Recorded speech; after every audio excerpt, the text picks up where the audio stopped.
मेरी बीवी से कहना पड़ा कि मेरा यह खत आप ही पढ़ो। चले आए। शायद मेरे वालिद जिंदा होते तो अपनी बहू को इजाजत न देते।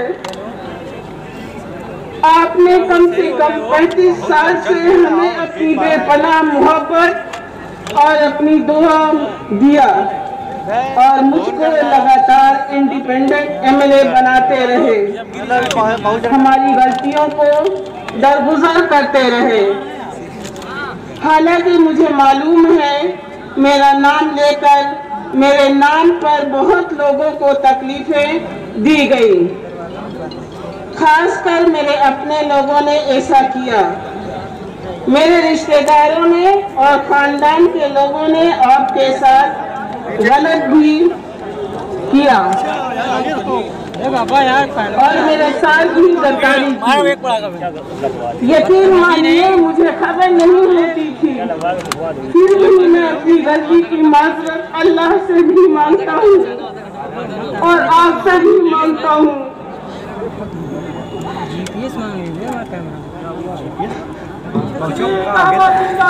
जिंदाबाद जिंदाबाद।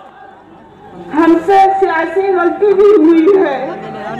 आप मुझे वोट देते थे और मैं आपका वोट ले जाकर दूसरों की झोली में डालता था।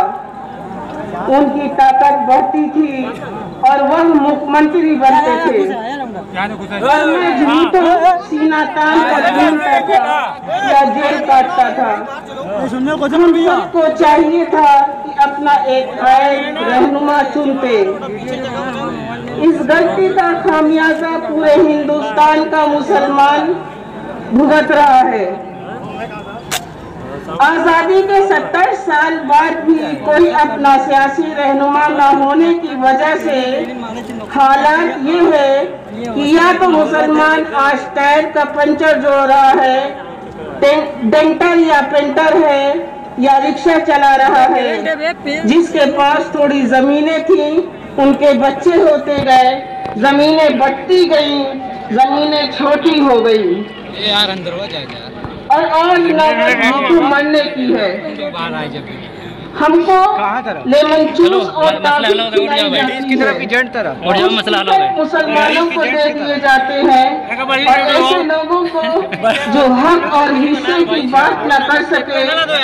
आप बताओ अगर मैं विधायक या सांसद हो जाऊंगा जाने दो, अब चले गए हैं या अंसार आलम को मंत्री बना दिया जाएगा तो कौन से मुसलमानों की हालत सुधर जाएगी या कौन सा इनकलाब आ जाएगा। इन लोगों को ऐसे मुसलमान विधायक या सांसद चाहिए जो हाथ बांधे जी हुजूरी करे और जो इनकी जी हुजूरी ना करे उसको ये कमजोर करने की साजिश करते हैं और जेलों में डाल देते हैं। बुजुर्गों, जब मैं सांसद बना तो मुझे सांसद निधि का पैसा मिला।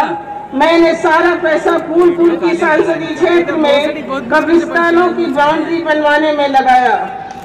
आप गवाह हो, आप जानते हो और अगर मैं सही कह रहा हूँ तो अपने हाथ उठाकर बाकी लोगों को यकीन दिला दो।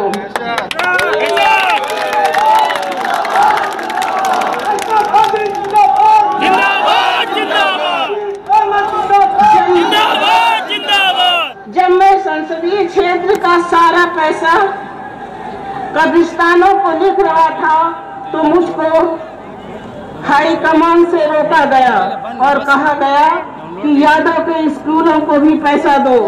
मुझे स्कूल में पैसा देने से इतराज नहीं है, लेकिन लोग कमीशन खाते हैं और आधे से ज्यादा पैसा खा जाते हैं। उस वक्त मैंने कहा था कि मैं वो गुण नहीं हूँ जो चीटा खा जाए।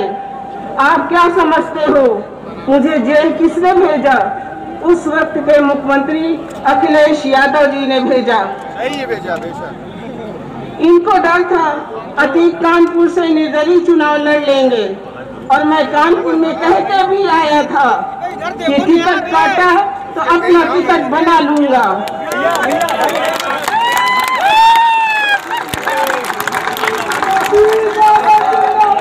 जिंदाबाद जिंदाबाद।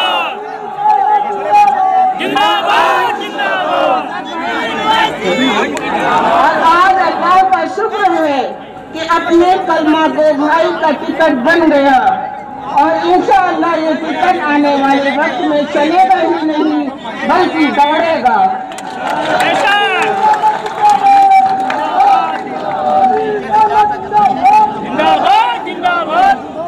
मुझे अखिलेश जी ने खाली जेल ही नहीं भेजा बल्कि कचरे का मुसलमान वकील जो एडिशनल एडवोकेट जनरल था। मेरा जहन बहुत खराब है और मैं बहुत जज्बात में हूँ, मुझे उसका नाम याद नहीं आ रहा है। वो कचरे का मुस्लिम डबल एजी सरकार की चापलूसी करता है और जज बनने के चक्कर में वो मेरिट पर नहीं बल्कि मक्खनबाजी की वकालत करता है। उसने अखिलेश जी के कहने पर हाई कोर्ट में अखिलेश जी की सरकार की तरफ से हलफनामा दिया कि जो जमानतें इनकी हो चुकी हैं उनका कैंसिलेशन डालेंगे।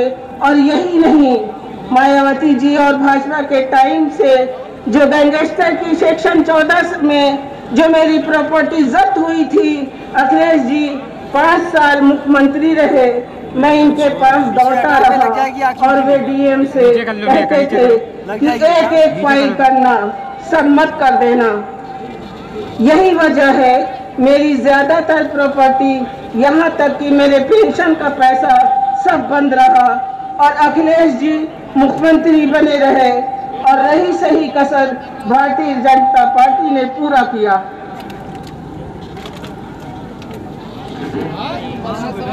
आप जानते हो सपा को इलाहाबाद, कौशाम्बी, प्रतापगढ़ में कितने लोग जानते थे। आप मुझे निर्दलीय विधायक बनाते थे और मैं माननीय मुलायम सिंह यादव जी का सपोर्ट करता था।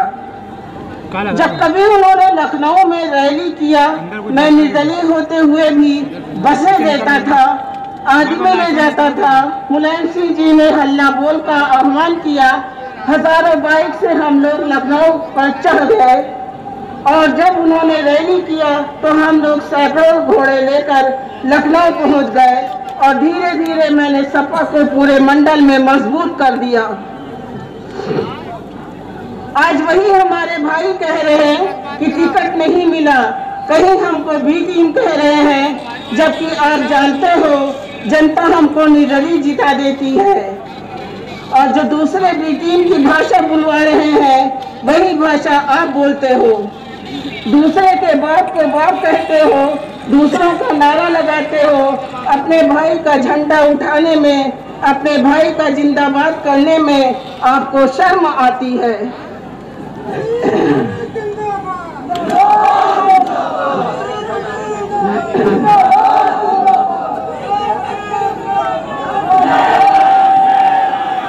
याद रखना, कोई नहीं चाहता मुसलमानों की पार्टी बने, इसलिए कि उनको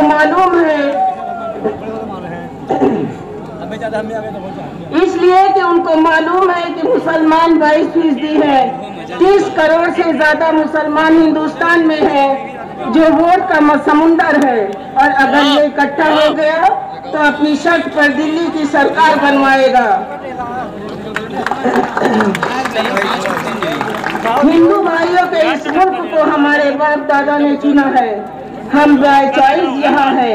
हमारे बाप दादा चाहते जब पाकिस्तान बना था तो पाकिस्तान जा सकते थे, लेकिन हमारे बाप दादा ने अपने मुल्क हिंदुस्तान में रहना पसंद किया और हमारे धर्म में कहा गया है कि अपने मुल्क में से मोहब्बत करो और वफादार रहो। हम अपने मुल्क के लिए जान दे भी सकते हैं और जान ले भी सकते हैं। कभी मुल्क पर खतरा आया तो इंशाअल्लाह मुसलमान आगे की लाइन में लड़ेगा।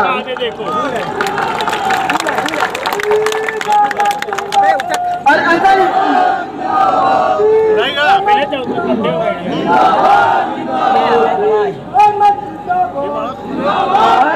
वीर हमीद ने 7 टैंक तोड़े थे तो हमारे नौजवान उससे भी बहादुरी से दुश्मन से लड़ेंगे, लेकिन हमारा हिस्सा तो दो।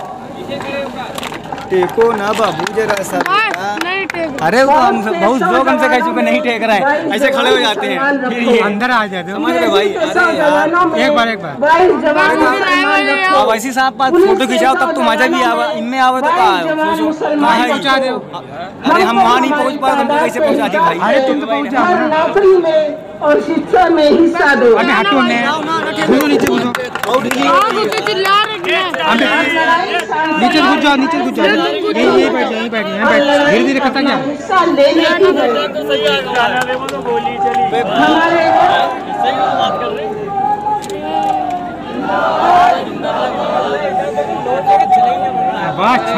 हमारे वोट सबसे ज्यादा है। हम अपने हिंदू भाइयों को भी टिकट देंगे, चाहे वो दलित भाई हो या पिछड़े भाई हो, लेकिन अब टिकट मांगने वाले नहीं, हम टिकट देने वाले बनेंगे।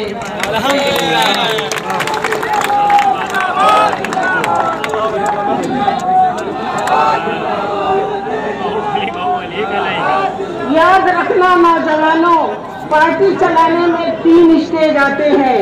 पहले स्टेज पर हारा जाता है, दूसरे स्टेज पर हराया जाता है, तब तीसरे स्टेज पर खुद जीता जाता है। और मेरा मानना है कि हम कम से कम पहला स्टेज तो पार कर गए हैं। यूपी में पहला स्टेज मतलब MIM हारी थी, अब हम दूसरे और तीसरे स्टेज की तरफ है।